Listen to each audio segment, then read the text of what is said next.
الحمد للہ وکفی والصلاة والسلام علی عبادہ الذین اصطفی اما بعد. ہمارا جو آج چوتھا سبق ہے تفصیل اقد درر کے حوالے سے، اور ہم نے الحمدللہ مقدمہ پڑھ لیا ہے کتاب کا. مقدمے میں ایک تو اس نے تعارف کروا دیا مصنف نے طرق عشر کا، اور اس کی اساس کیا ہے بتا دیا اس نے کہ تفصیل اقد درر کی بنیاد جو ہے الدرر اللوامع ہے. ساتھ ہی انہوں نے یہ بھی بتا دیا آپ کو اور مجھے کہ میری کتاب کا نام کیا ہے. پھر اس میں انہوں نے اپنا منہج بتا دیا، اور منہج کا خلاصہ یہ ہے دو لفظ میں کہ کتاب الدرر اللوامع میں جو کچھ بیان ہوگا وہ جو ہے نا، جو قاعدہ درہ کا تھا نا آدھے شعر والا، وہ بڑا اچھا ہے. فَإِنْ خَالَفُوا اذکر وَإِلَّا فَأُهْمِلَ. اگر جو ہے وہ اختلاف ہوگا ہمارا اصل سے تو ہم ذکر کریں گے، نہیں ہوگا تو ذکر نہیں کریں گے. مطلب کیا ہوا، تفصیل اقد درر میں ہم جو کچھ پڑھیں گے نا وہ سارا جو ہے نا وہ تو آپ سمجھے کہ اس کی ضرورت تھی بیان کرنے کی، اور جس میں خاموشی ہے وہ سارا مسئلہ آپ جو ہے وہ قرآ عشر طرق عشر ساروں کے لیے آپ وہی سمجھے جو درر اللوامع میں. اور میں نے آپ کو بتا دیا کہ ہمیں درر اللوامع میں کیا ہے اس کے سمجھنے کی ضرورت اس لیے کوئی نہیں کہ ہم نے شاطبیہ پہلے پڑھی ہوئی ہے. شاطبیہ والی باتیں ہیں نا درر اللوامع میں، لیکن اگر آپ اس کو پڑھیں تو مغاربہ کے بارے نظام اور منہج کے مطابق جو ہے الدرر اللوامع ان کے نصاب کی بنیادی کتاب ہے. تو گزشتہ سبق میں ہم نے تفصیل اقد درر کے ابواب لگوا دیے تھے آپ کو، اور پوری کتاب کا عمود سمجھا دیا تھا، اور بتا دیا تھا فروش کتنے ہیں جو مختلف ہیں. شاطبیہ کے فروش سے نافع کے 25. بس انشاءاللہ اب ہم آج شروع کر رہے ہیں باب کو، اور انشاءاللہ بڑا آسان معاملہ ہے. القول فی تعوذ وبسملہ علی الذی یصح عند النقل. یہ قول جو ہے جو آپ کے سامنے بات آنے لگی ہے، یہ قول جو ہے یہ تعوذ اور بسملہ کے بارے میں ہے، اور ہم جو آپ یہاں رائے بیان کریں گے وہ بیان کریں گے جو اصح روایت ہے. ممکن ہے کہ روایت آپ کی رائے دوسری ہو بعض مسائل میں، جیسے بسم اللہ واجب ہے کہ بسم اللہ اعوذ باللہ پڑھنا واجب ہے کہ مستحب ہے نا، اختلافی مسئلہ. اس مسئلے میں ان کی رائے کیا ہے، اس طرح اعوذ باللہ کے الفاظ کیا ہونے چاہیے، ہے نا مسئلہ. یہ اس طرح کے مسائل میں اختلاف ہو سکتا ہے، ایسے مسائل میں اختلاف ہو سکتا ہے، لیکن ہم اس میں جو راجح رائے ہے وہ بیان کریں گے آپ کے سامنے، مرجوح رائے ہم بیان نہیں کریں گے. جی ٹھیک ہے نا جی.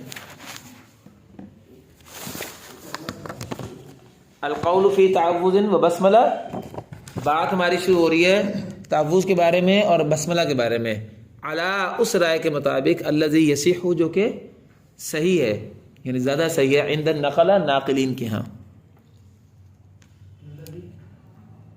یار الذی وہ رائے کے مطابق، یصح اس رائے کے مطابق، یصح جو کہ اصح ہے، یہ صحیح ہے ناقلین کے ہاں، ان کے ناقلین کے ہاں. مغاربہ کے ناقلین لے لو چلو مراد، ممکن ہے کہ ہمارے ہاں وہ اصح نہ ہو، ان کے ناقلین کے ہاں جو رائے صحیح ہے، مغاربہ کے علماء کے ہاں عام جو معروف چیز ہے اس کے مطابق چلیں گے. چلیں. والسر فی التیسیر للمسیب بذا وزید ذی وکلها ابی. سر جو ہے تیسیر میں مسیبی کے لیے ہے، ٹھیک ہے جی. بزا کا بول کر اشارہ کیا بھائی استاذہ کی طرف، یہ لکھ لیں اشارہ لے. یہ بزا جو ہے نا اس سے اشارہ ہے استاذہ کی طرف، اور زی بول کر ابن غازی نے بسم اللہ کی طرف اشارہ کیا ہے. مقصود یہ ہے کہ نافع سے استاذہ اور بسم اللہ دونوں میں آہستہ پڑھنے کا قول صاحب تحسیر نے بیان کیا ہے امام اسحاق مسیبی سے. ٹھیک ہے جی، سمجھ آ گیا جی. اصل میں شاطبی میں بھی ہے نا، آپ کو یاد ہے وہ شاطبی کا آخری شعر ہے نا باب الاستاذہ کا، وَإِخْفَاؤُهُ فَصْلٌ أَبَاهُ وَعَاتُنَا وَكَمْ مِنْ فَتَنْ، ہے نا وہاں. اس طرح تحسیر میں بھی بات ہے استاذہ کے سیر و جار کی. تو کہتے ہیں، اور یہ رائے وہاں تحسیر میں امام اسحاق مسیبی سے منقول ہے جو نافع کے شاگرد ہیں. تحسیر کا تو وہ راوی ہے نہیں اسحاق مسیبی، لیکن کتاب التعریف کو اور یہاں تو راوی ہے نا اشرح نافعہ میں. تو اسحاق مسیبی سے تحسیر میں سر کی روایت آئی ہے بذا اس استاذہ کے بارے میں، وزید ذی اور زیادہ کیا گیا اس میں اس کو بھی، یہ ذی کا اشارہ بسملہ، یعنی تحسین میں بسم اللہ کو بھی کا اضافہ بھی کیا گیا ہے. وزیدہ زی یعنی زی بول کر ابن غازی نے بسم اللہ کی طرف اشارہ کر رہے ہیں. ویسے تحسین میں بسم اللہ کا تذکرہ نہیں ہے, تحسین میں تو استعاذہ کا ہی ہے. یہ زیادہ کس نے کیا؟ ابن غازی نے. وزیدہ اور زیادہ کیا جاتا ہے سر کی رائے کو زی اس میں بھی, کس میں؟ بسم اللہ میں. وَكُلُّهُ ابی, وَكُلُّهُ ابی, ہاں ابی ابا سے ابی, ابا واستکبر وکان من الکافرین. اور ہر رائے کا انکار کیا گیا. دونوں رائے جو ہیں وہ قابل اعتماد نہیں ہیں. ٹھیک ہے جی. یہ دونوں قول یعنی استعاذہ اور بسم اللہ دونوں کو, یا صرف استعاذہ کو آہستہ پڑھنے کے جو اقوال ہیں سب رد کیے گئے ہیں. جیسے کہ شاطبیہ کے باب الاستعاذہ کے آخری شعر میں بھی موجود ہے نا بیٹا یہ بات.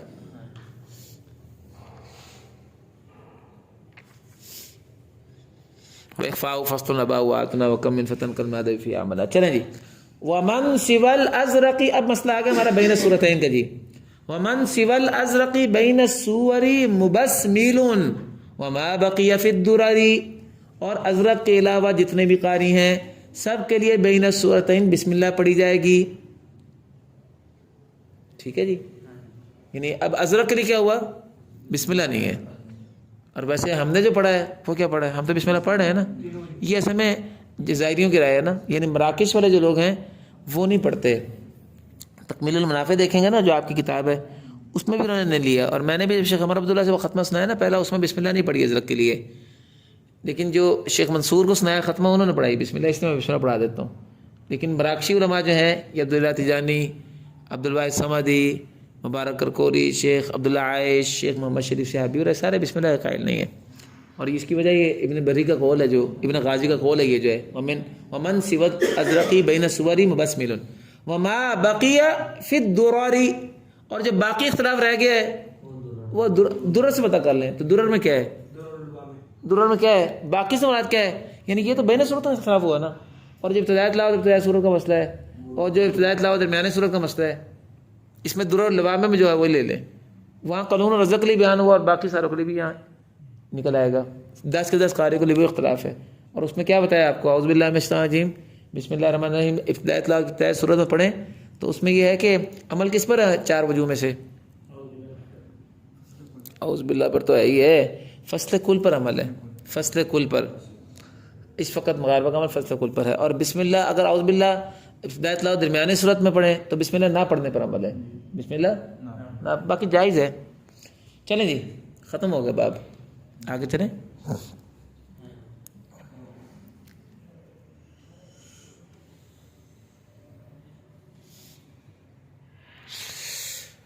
باب به یضیء لون الحلق, باب یضیء لون الحلق.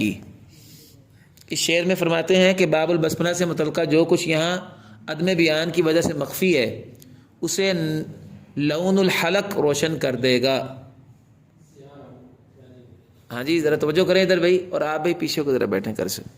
ہاں جی, شعر میں 20 میں فرماتے ہیں کہ باب البسملہ سے متعلقہ جو کچھ یہاں عدم بیان کی وجہ سے مخفی ہے اسے لون الحلق روشن کر دے گا. اب لون الحلق کیا ہے؟ یہ اصل میں عربی کا ایک محاورہ ہے.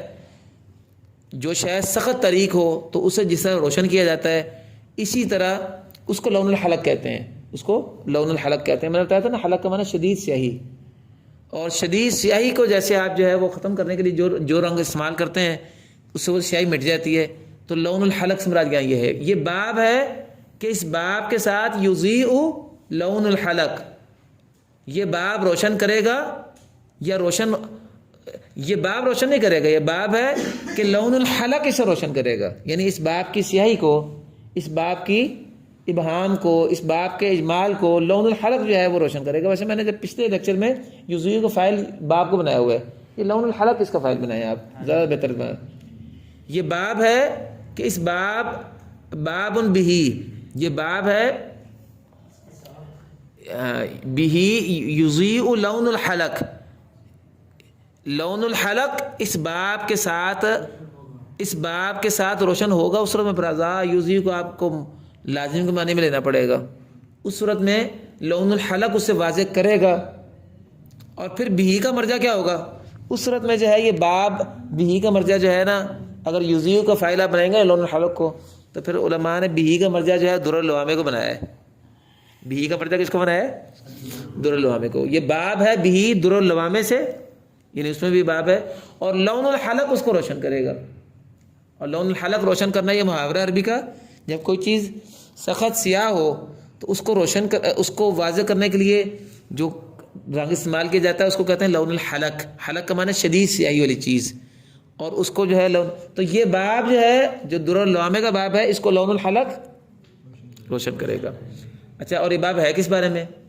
میم اور ہا دونوں میں سابقی، وہ میم اور ہا سابقی محرکین جو دونوں حرکت سے پہلے ہوں۔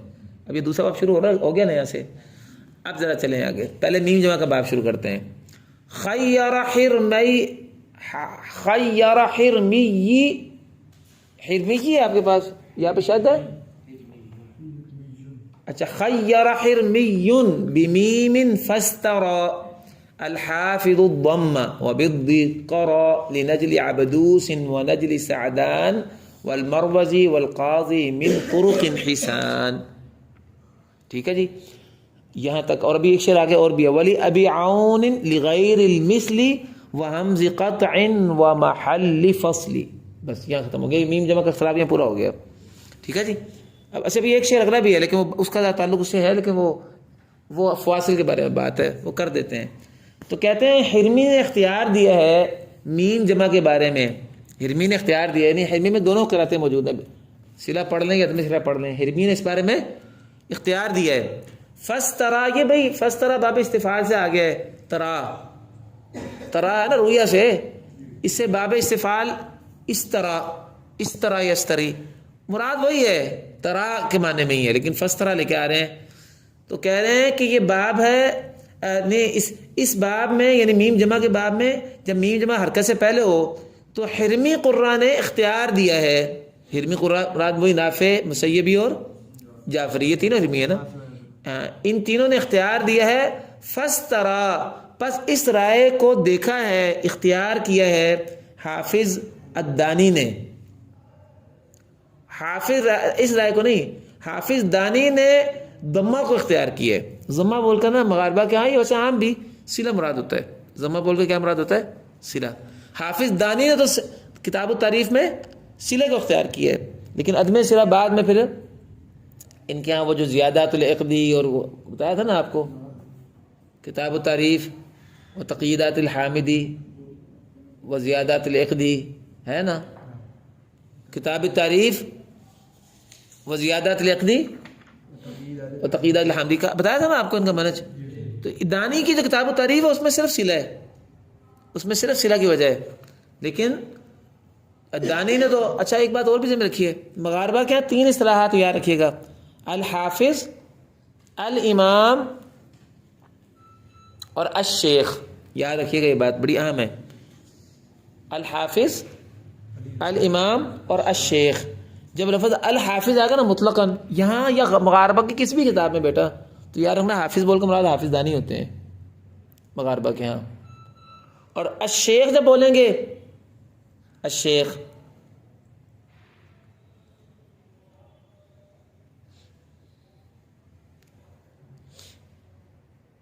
الشیخ بول کر مراد جو ہے نا وہ ابن شریح ہوتے ہیں، ابن شریح صاحب الکافی، یہ کافی ہے نا 37 کتابوں میں سے نشر کی، الکافی ابن شریح، اور یہ یاد رکھیے گا یہ بھی مغاربہ میں سے ہیں، مغاربہ کے بڑے علماء میں سے ہیں یہ۔ اور الامام بولیں گے تو ابو محمد مکی القیسی مراد ہوتے ہیں، جن کی کتاب اصول نشر میں تبصرہ ہے۔ ابو محمد صاحب ان کا مشہور نام ہے مکی القیسی، یہ صرف القیسی بھی کہہ دیتے ہیں، امام ابو محمد مکی القیسی، مکی بن ابی طالب القیسی پورا نام کا، یہ امام ابو محمد مکی بن ابی طالب القیسی۔ یاد آپ کو رہنا چاہیے کہ تجوید میں جو پہلی کتاب ہے نا نثر میں، وہ ابو محمد مکی القیسی کی ہے، الرعایا چھپی ہوئی ہے، تجوید کی پہلی کتاب انہوں نے لکھی ہے القیسی نے، اور یہ جو ہے ان کی اشکالات سبع میں کتاب ہے، کیا بتایا؟ التبصرہ، اصول نشر میں ہے 37 کتابوں میں سے التبصرہ۔ تو الامام جب کہیں گے نا امام صاحب فرماتے ہیں تو کون بات ہوگا؟ مکی. اور جب کہیں گے حافظ فرماتے ہیں تو کون ہوگا مراد؟ دانی. اور جب کہیں گے شیخ نے فرمایا ابن شریح. مجھے تھوڑی سی نا غلطی لگ سکتی ہے ابھی، اس کو تھوڑا سا مغالطہ ہو سکتا ہے. حافظ کے بارے میں تو مجھے کنفرم پتا ہے کہ وہ دانی کے لیے بولتے ہیں. امام کا لفظ جو ہے وہ شریح کے لیے بولتے ہیں یا جو ہے وہ مکی کے لیے بولتے ہیں. ان دونوں کے درمیان کون سی بات کس کے لیے ہے؟ اس کو آپ نے مزید مکمل کرنا ہو نا تو تیسیر کی شرح ہے الدر النثیر. تیسیر کی شرح ہے الدر، سب سے اچھی شرح تیسیر کتاب کی ہے الدر النثیر. امام مالقی ہے، مالقی قاف کے ساتھ، یہ میرے پاس موجود ہے، علامت چھپی ہوئی، سب سے اچھی شرح یہ شمار ہوتی ہے. اس کتاب کے اندر بھی یہ اصطلاحات استعمال کی ہیں تینوں کی. تو اس کی شروع میں موجود ہے یہ کہ یہ تین اصطلاحات کیسے بولتے ہیں. الدر النثیر جو ہے نا، جو تیسیر کی شرح ہے، اس کے اندر بھی یہ اصطلاحات استعمال کی ہیں کہ حافظ بول کر دانی مراد ہیں، شیخ بول کر جو ہے وہ ابن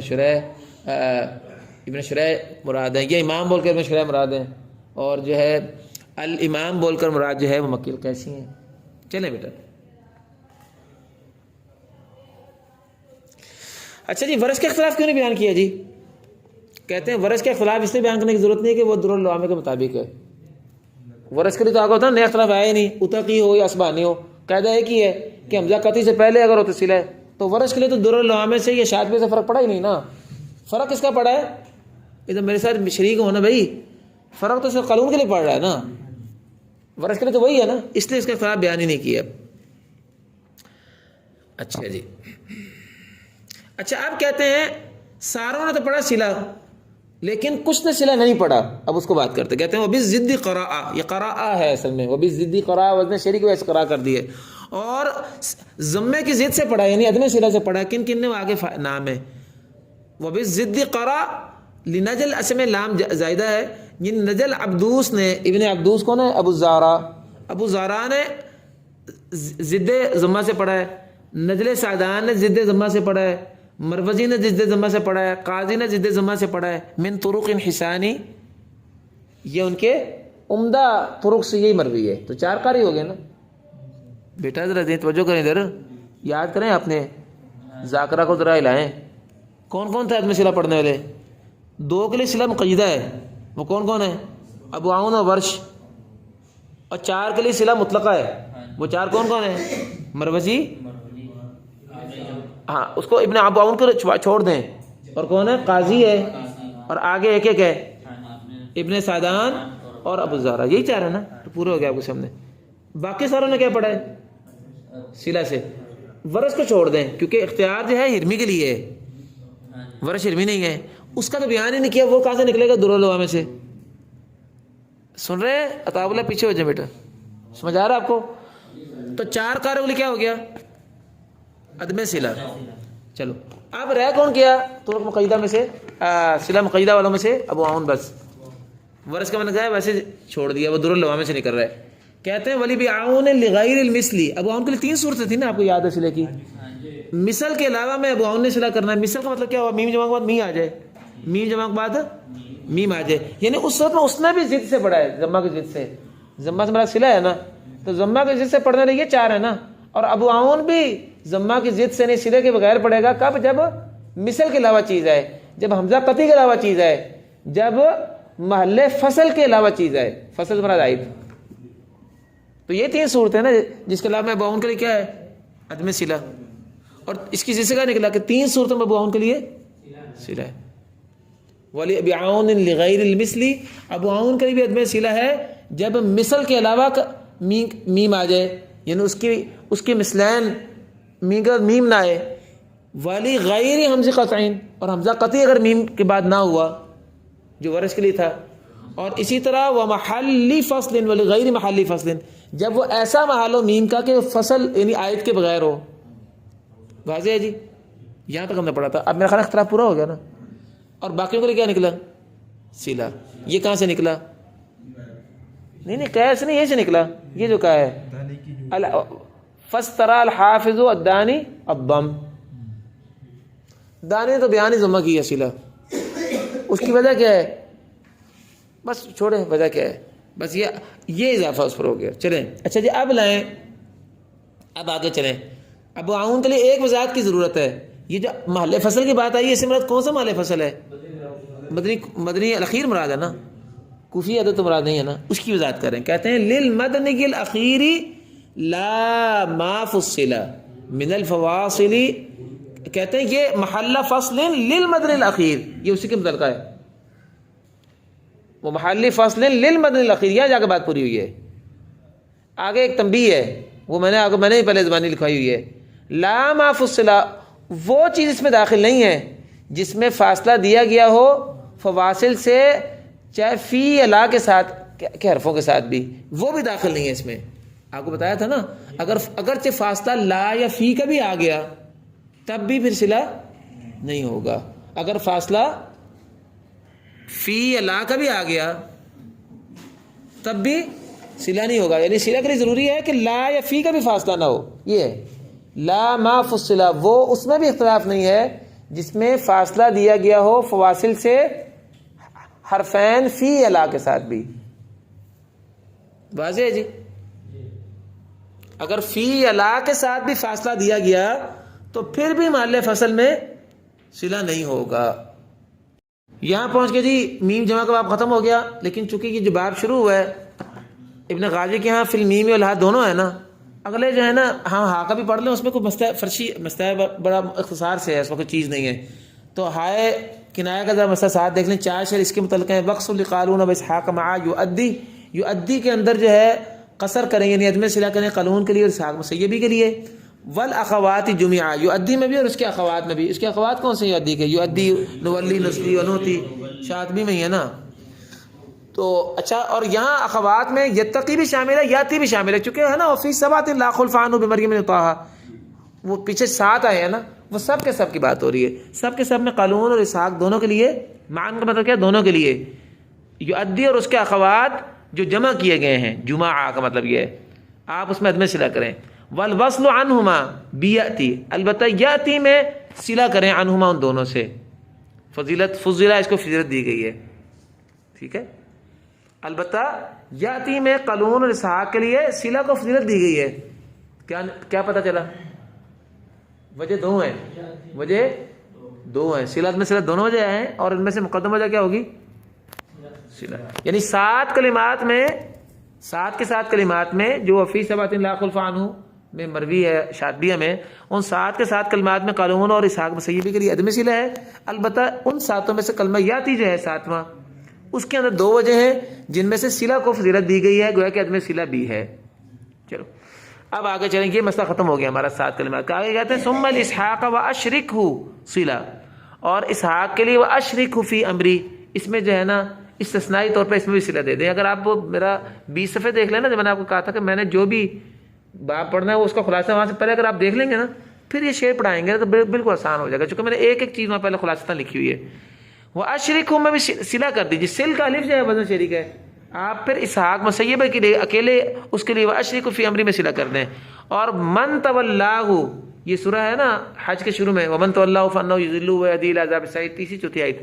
من تولا کلمہ میں، اور علیہ کلمہ مطلقاً، یہ آپ کو پتا ہے. علی کا آپ پڑھ رہے ہیں نا، آپ عام پڑھ رہے ہیں.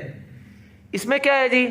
حیثما علیہ، جہاں بھی آ جائے. اس میں نجل سعدان جو امام العلماء ہے اس کے لیے صلہ کر دو. یہ آپ کو مشہور کہا تھا ہم نے، تو ایک ہی کہا یاد کیا ہو کیا کہ علیہ قرآن میں جہاں بھی آ جائے اس میں ابن سعدان صلہ کرتا ہے.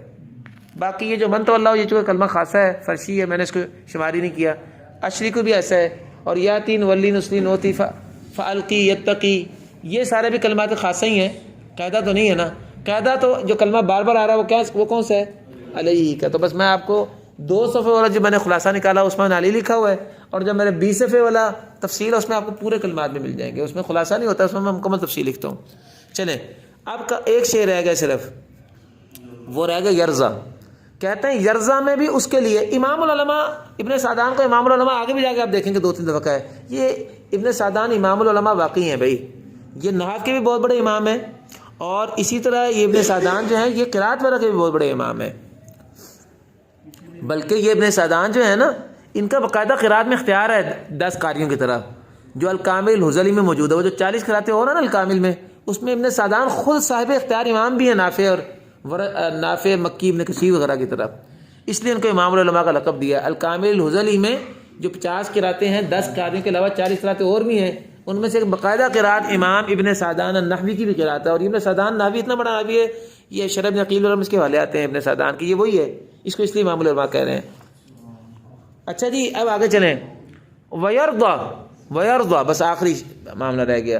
کہتے ہیں یرضا میں اسی ابن سعدان کے لیے، ولی ابن جعفر اور جعفری کے لیے، ان دونوں کے لیے اس میں بھی آپ کیا کریں، صلہ کر دیں. بس یہاں تک بات ختم ہو گئی. اب سب آدھا حصہ رہ گیا ہے، اور یہ بات جو ہے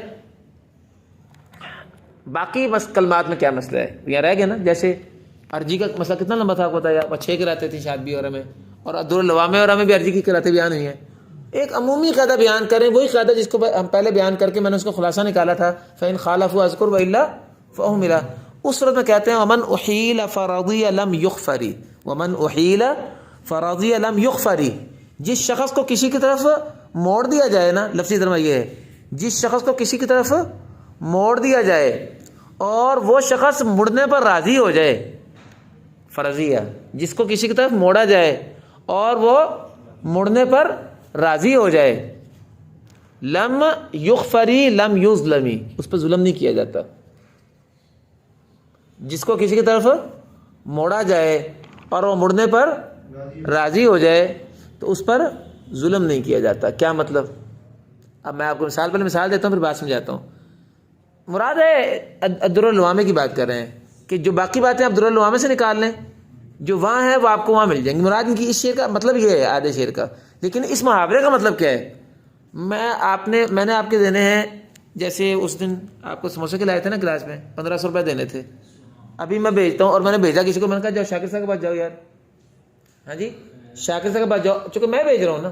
بھیجنے والا جب کسی کو بھیجتا ہے نا جس کی طرف، اس کا مطلب اس کو اس پر اعتماد ہوتا ہے کہ وہ دے گا تبھی بھیجتا ہے نا. میں نے شاکر صاحب کو اس لیے بھیجا تھا، بابر صاحب کو بھیجوں گا، میں عام کسی استاد کے پاس نہیں بھیجوں گا. پتہ نہیں کہ پیسے ہوں نہ ہوں، مجھے پتا ہے کہ شاکر صاحب کے پاس دفتر میں پیسے ہوتے ہیں. اور آپ میری بات مان کے چلے گئے نا. کیوں چلے گئے؟ آپ کو بھی یقین تھا کہ بھیجنے والا جو ہے وہ بھی قابل اعتماد ہے، اور جس کی طرف مجھے وہ بھیج رہا ہے وہ بندہ مجھے پیسے دے دے گا. یہ ہے محاورہ، یہ عربی کا محاورہ ہے. ومن احیل، جس کو موڑا جائے، آپ کو میں نے موڑا، جاؤ پیسے لے کے آؤ، فرضی، اور آپ جانے پر راضی ہو گئے. لم یظلم، اس پر ظلم نہیں کیا جاتا، مطلب اس کو محروم نہیں کیا جاتا، اس کو دیا جاتا ہے. اور شاکر صاحب نے دے دیے تھے پیسے آپ کو. یہ عربی کا محاورہ ہے. یہ ایسی جگہ پہ بولا جاتا ہے جو میں نے بھی آپ کے سامنے مثال بیان کی ہے اس موسم کے حوالے سے. اور یہاں مقصود کیا ہے؟